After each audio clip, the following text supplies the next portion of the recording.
Hi everyone, welcome to PT 642. This is an online hybrid companion course to a traditional in-person on-ground course titled Foundations in Evidence-Based Physical Therapy. PT 642 Prep and PT 642 Lecture are one course in the physical therapy doctoral program. The idea for this hybrid version was born from a need to refresh students on basic statistic knowledge, and in doing so, it frees up class time, allowing the professor and the students to explore deeper and more challenging lessons. Students in this online environment work independently, and here we are on the home page. I created a custom banner at the top, and you can also see a custom menu to the left. I think what I'll do is just take you through a quick tour. I will try to keep this video short, however there is a lot to cover. So obviously the students land here on the announcements first. The professor takes a moment to welcome students to this online environment. Students can click on the syllabus. It's always available to them to review and refer back to. And here I've also included the introductory video, again for student convenience and future reference. With every video that I created for this course, I did include a video runtime. These doctoral candidates are quite busy, so to help them manage their time whenever I could, I gave them an estimated time of completion or video runtime, or with their concept checks, I did let them know how long the question and answer could potentially take them.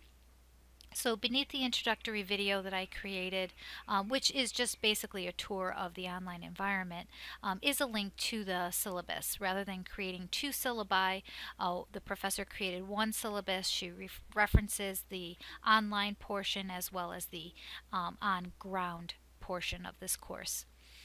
Also, for student convenience, a direct link to the university student manual is included here should students feel they need to reference it.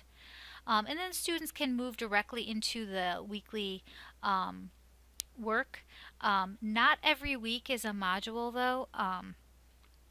In order to avoid confusion, because what a module would indicate is that it's independent study. So this first week, for example, is boot camp. So students are going to watch the introductory video, as I mentioned earlier, and when they get to class on Thursday, the professor is going to go over the expectations. She'll go over the syllabus, that sort of thing before the class begins. Prior to getting to the classroom, the students have been assigned their first Flipgrid. Flipgrid is a great tool to use in this class, but please keep in mind that there are 60 to 65 students, so it is not reasonable for the professor to be able to view each and every video except for this first week. She does want to get to know her students. She wants to be able to put a face to a name, here virtually before meeting up with them in the classroom.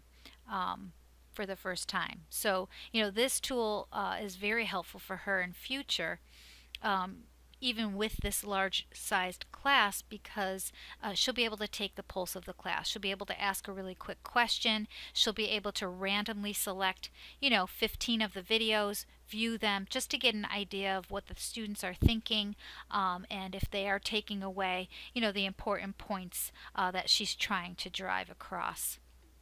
Every week does end with this class time. It does let the student know, again, in helping them to prepare for the in-classroom session, what they need, what they will be working on. Excuse me. In week 2, this is not a module either. This is the only one and only in-class, in-person lecture. So the professor will actually be delivering this week's lecture. And they are assigned a reading assignment. I have included the PowerPoint presentation for the students to review and prepare before they get to class. I also created a PowerPoint note page, and I do recommend the students print it off and bring it with them so they can take notes for their future reference. In week 2, this is their first experience with Quizlet. Vocabulary practice in this program is very important. This course, students will rely on the information they're learning in this statistics course throughout their doctoral program. So, learning the vocabulary and getting a good foundation is really going to help them springboard from here. So Quizlet is being used because it gives the students the opportunity to create the quizzes in the way they learn best. So for example, if they prefer to game or they can prefer to mix things up, Quizlet allows them to do that. Quizlet is very similar to Flipgrid in that there's an app available, so there's giving the student the opportunity for anytime, anywhere learning. Again, we're ending with class time this week. This is what you'll be doing on Thursday. And lastly, they end with this concept check, which again, it's independent study, so these concept checks are not graded. However, it is a self-check, so students can take the quiz as many times as they need to score 100% and just check their knowledge. Are they really understanding the information that they're working on independently? The only test score that they will receive is for their vocabulary practice. Every week when they go to class, they will take a terminology quiz that is graded and will be included in their final grade.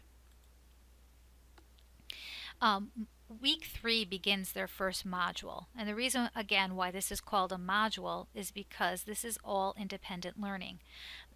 Every module the professor offers a welcome. She includes the goals and the objectives for each week. The assignments are laid out and an estimated time of completion is provided. So there's usually always a reading assignment, followed by a Quizlet vocabulary practice, followed by a micro-learning video. The learning videos take the place of the in-person lectures. Again, freeing up time for the professor to do some, deeper work with the students. So the idea here is the student, I provide a transcript, but the student watches the video and then participates in a concept check. So they're self-checking the information that they just learned in the video. Whenever a link is provided in the presentation, I do include the live version below, so students, for their convenience, can just simply click on them and review the material. And lastly, each week ends with class time. So this week they'll be working in partners. So this layout is pretty much identical to every other module. Again, for convenience sake, the student will always know where to find things. They'll always know what's expected of them and what they need to take care of and how long each module will take them to complete, so they can manage their time. I've created a how-to library for some of the students. This is going to be their first experience in this online environment. I've included how-to videos as well as some information on creating their free user accounts. And finally, just a direct link to tech support for their university that provides a telephone number, email address, and they could also email their professor. So pretty much that's the gist. Again, every module is identical to the one before. So there are 16 modules, but they're laid out similarly. They all have a video, they all have a Quizlet. And the only thing that's random is the Flipgrid. So if you have any suggestions, please don't hesitate. Your words of wisdom are greatly appreciated. So thank you so much, and I apologize for the length of the video. Thanks again.